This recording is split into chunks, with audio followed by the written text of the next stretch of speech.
이스라엘 땅에서 더 이상 숨을 곳이 없다고 생각한 다윗은 블레셋이 마지막 피할 곳이라고 보았습니다.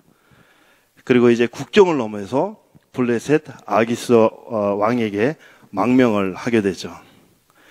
더 이상 쫓기지 않고 더 이상 도망자로 살지 않아도 되는 이 블레셋에서의 삶은 다윗에게 안정되고 편안한 삶처럼 여겨졌습니다. 그런데 여러분, 우리가 잊지 말고 기억해야 될 것이 있습니다. 육신의 편안이 영혼의 평안을 보장해주지 않습니다. 여러분, 삶이 좀 불편하고 좀 불안정할지라도 우리는 하나님과의 깊은 교제 속에서 영혼의 평안을 추구하며 살아야 됩니다. 하나님은 다윗이 편안한 삶이 아니라 평안한 삶을 살기를 원하셨습니다. 계속되는 블레셋과 이스라엘과의 이 전쟁 가운데 다윗과 이 다윗의 군사들이 이제 블레셋 용병으로 차출이 되었습니다. 다윗은 블레셋 용병으로 이제 이스라엘과 싸울 수밖에 없는 사면초가의 위기를 맞이하게 됩니다. 전에 여호와의 군대를 모욕하는 이방인의 장수 골리앗을 쓰러뜨렸던 이 다윗이 지금은 이방인의 편에 서서 여호와의 백성과 싸워야 되고, 게다가 자칫하면 사울왕을 자신의 손으로 죽일 수밖에 없는 그런 상황이 펼쳐진 거예요. 자, 이렇게 되면 이제 다윗은 이스라엘의 배신자가 되어서 이스라엘의 왕이 된다 하더라도 백성들의 지지를 받지 못할 겁니다. 하나님은 이 모든 상황을 다 알고 계셨습니다.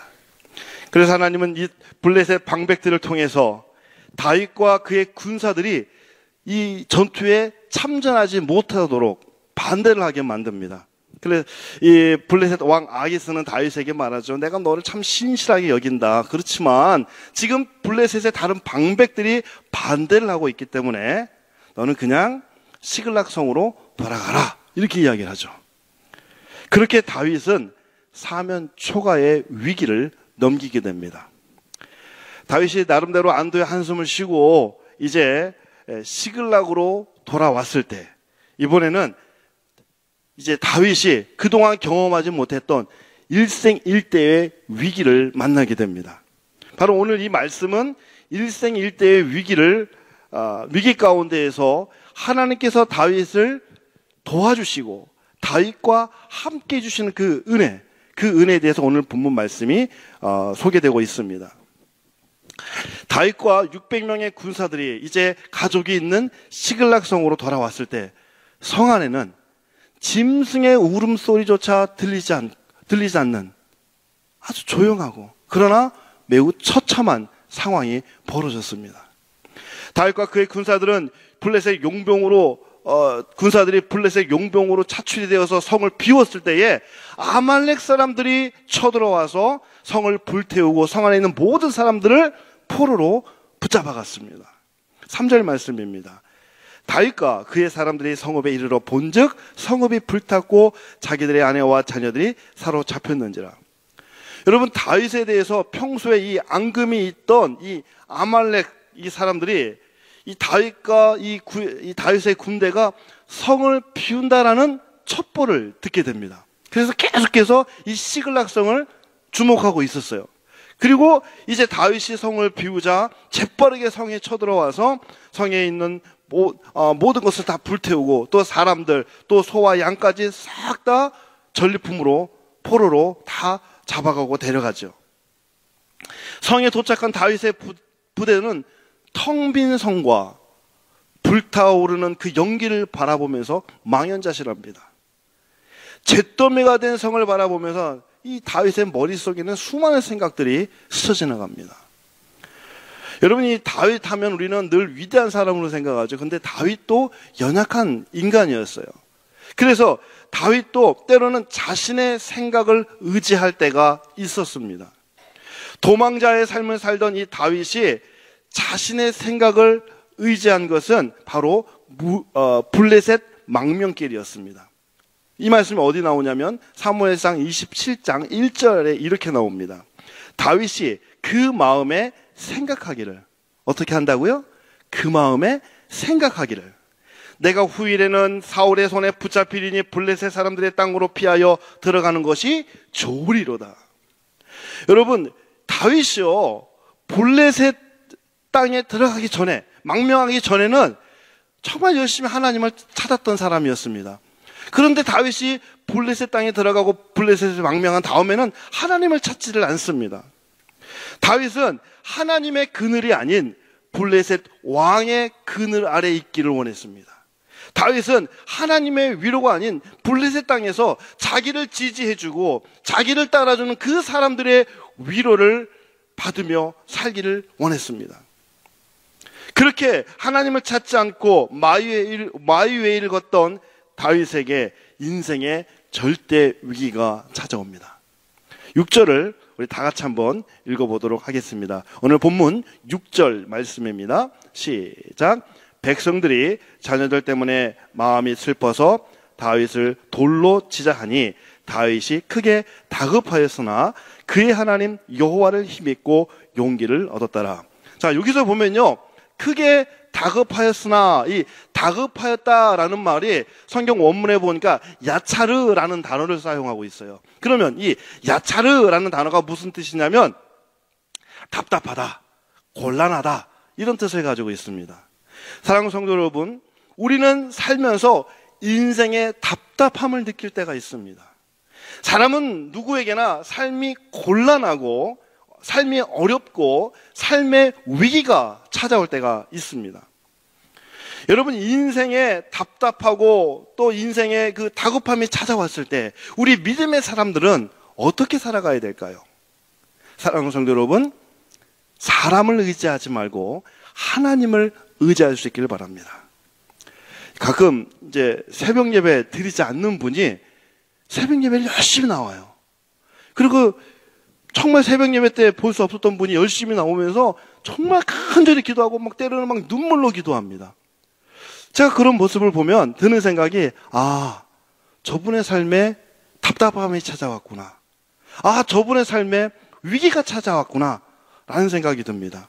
그런데 그런 분들을 볼 때마다 참 귀하게 여겨집니다. 왜 그러냐면 어떤 사람은 인생의 어려움을 만나면 이 사람 저 사람 만나면서 사람에게 위로를 얻고 사람에게 힘을 얻고 사람에게 답을 찾으려고 합니다. 그런데 주의 제단 앞에 엎드려 눈물로 기도하고 주의 제단 앞에 엎드려 하나님 앞에 간절히 구하며 하나님 앞에 은혜를 구하고 하나님의 위로를 얻으려는 그런 성도님들을 뵈면 얼마나 귀하게 여겨지는지 모릅니다. 여러분, 사람은 의지의 대상이 아니라 사랑의 대상입니다. 오늘 본문에서 다윗은 인생의 위기가 찾아왔을 때 사람에게 위로를 얻기보다 하나님께 위로를 얻고 힘을 얻습니다. 이제 다윗은 제사장 아비아델에게 에봇을 가져오라고 합니다. 에봇. 여러분, 에봇이 뭐예요? 제사장이 입는 옷이에요. 이 에봇에는 하나님의 뜻을 묻는 우림과 둠밈이 붙여져 있습니다. 에봇 앞에 선 다윗 어떻게 합니까? 오늘 본문 8절 말씀입니다. 오늘 본문 8절 말씀. 다윗이 여호와께 묻자와 이르되 내가 이 군대를 추격하면 따라잡겠나이까 하니. 여러분, 지금 다윗이 어떻게 하고 있어요? 여호와께 묻자와 이르되, 하나님께 묻고 있습니다. 하나님께 기도하고 있습니다. 하나님의 뜻을 구합니다.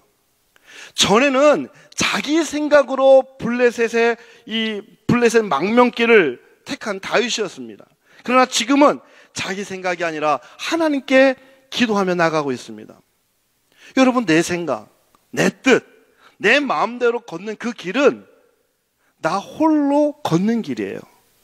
하나님께 묻지 않고 걷는 길은 마이웨이가 됩니다.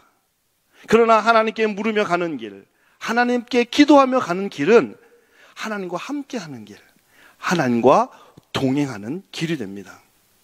여러분, 내 생각이 앞서면요, 그러면 내 눈에는 사람들만 보입니다. 그런데 기도하면 하나님이 보입니다. 여러분, 내 생각이 묵상이 되면 내 힘이 의지가 됩니다. 그러나 기도하면 하나님의 힘이 능력이 됩니다. 다윗은 끊임없이 하나님께 은혜를 구하며 기도하죠. 시편 4편에서 다윗은 이렇게 기도를 합니다. 내 의의 하나님이여, 내가 부를 때에 응답하소서. 곤란 중에 나를 너그럽게 하셨사오니 내게 은혜를 베푸사 나의 기도를 들으소서. 사랑하는 성도 여러분, 생각만 하지 말고 하나님께 기도하며 나가는 복된 성도님들 되시길 주의 이름으로 축복합니다. 자, 그러면 생각만 하지 않고, 생각하지 않고 기도하는 사람은 어떻게 살아가야 될까요? 하나님의 약속을 굳게 믿고 믿음으로 살아가야 됩니다. 오늘 본문 8절 말씀, 우리 본문 8절 말씀 같이 한번 읽어볼게요. 8절 말씀입니다. 시작. 다윗이 여호와께 묻자와 이르되 내가 이 군대를 추격하면 따라잡겠나이까 하니 여호와께서 그에게 대답하시되 그를 쫓아가라. 내가 반드시 따라잡고 도로 찾으리라. 여러분, 하나님이 지금 다윗에게 어떤 약속을 주세요? 반드시 따라잡고 도로 찾을 것이다 라고 말씀하십니다.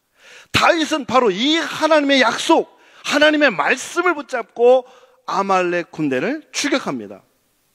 그런데 여러분, 사실 이 다윗의 군대 형편을 한번 생각해 보자고요. 여러분, 블레셋 용병으로 참전했다가 다시 이제 방백들의 반대로 3일을 그냥 걸어서 시글락성으로 왔어요. 와서 보니까 내가 살던 이 성이 불타오르고 있고 내 처자식은 다 포로로 끌려갔고, 여러분, 얼마나 힘든 상황입니까? 이 백성들은, 이 군사들은 이 상황 속에서 울 기력이 없을 정도로 통곡을 합니다. 군인들의 사기가 떨어질 만큼 떨어졌어요. 바닥입니다. 체력도 600명 중에서 200명이 낙오할 정도로 체력도 지쳤습니다. 이 군사 전력적으로 본다면 낙오하는 군사들, 사기는 저하되어 있고 체력은 바닥나 있고, 여러분, 이런 사람들이 군사학적으로 봤을 때 아말렉과 한판 붙는다고 전쟁을 한다고 한들 이길 수 있을까요? 이길 수가 없습니다. 이게 승산이 없어요. 그런데 다윗은 포기하지 않고 이 남은 400명과 함께 아말렉을 추격합니다. 왜요? 왜 그랬을까요? 하나님이 승리를 말씀하셨기 때문이에요. 하나님이 도로 찾게 해주신다고 약속해 주셨기 때문에 그 말씀을 붙잡고 그 약속을 붙잡고 다윗이 아말렉을 향해 추격합니다. 사랑하는 성도 여러분, 지금 내 형편이 도저히 감당하기 힘든 정말 어려운 상황일지라도 낙심하지 말고 좌절하지 말고 포기하지 않기를 바랍니다. 하나님의 말씀을 붙잡고 믿음으로 일어서실 수 있기를 바랍니다. 오늘 우리가 부른 찬송 546장, 이 찬송의 가사처럼 우리가 살았으면 좋겠습니다. 주의 약속하신 말씀 위에서 세상 염려 내게 엄습할 때에 용감하게 힘써 싸워 이기며 약속 믿고 굳게 서리라. 주의 약속하신 말씀 위에 서서 영원하신 주의 사랑 힘입고 성령으로 힘써 싸워 이기며 약속 믿고 굳게 서리라. 사랑하는 성도 여러분, 내 생각을 따라 살지 말고 하나님의 말씀을 믿고 하나님께 기도로 나가시기를 주의 이름으로 축복합니다. 여러분, 하나님은요, 말씀만 하지 않으세요. 하나님은 일하시는 하나님이십니다. 하나님은 생각만 하지 않습니다. 하나님은 일하시고 행하시고 역사하시는 분이십니다. 다윗의 기도에 응답하신 하나님, 여러분, 어떻게 하나님이 응답하셨습니까? 18절에서 20절 말씀하고 있습니다. 18절부터 20절 말씀입니다. 다윗이 아말렉 사람들이 빼앗아 갔던 모든 것을 도로 찾고 그의 두 아내를 구원하였고 그들이 약탈하였던 것 곧 무리의 자녀들이나 빼앗겼던 것은 크고 작은 것을 막론하고 아무것도 잃은 것이 없이 모두 다윗이 도로 찾아왔고, 다윗이 또 양떼와 소떼를 되찾았더니 무리가 그 가축들을 앞에 몰고 가며 이르되 이는 다윗의 전리품이라 하였더라. 다윗에게 모든 것을 도로 찾게 해주신 그 하나님의 은혜, 아무것도 잃은 것 없게 하나님께서 모든 것을 회복하게 하신 그 하나님의 그 은혜가 오늘 이 새벽에 기도하시는 우리 성도님들의 기도 응답이 될 수 있기를 주의 이름으로 축복합니다. 사랑하는 성도 여러분, 오늘 이 하루도 하나님께 기도하며 나가고 하나님께 의지하며 나감으로 하나님과 동행하는 귀하고 복된 성도님들 되시기를 주의 이름으로 축복합니다. 우리 기도하겠습니다.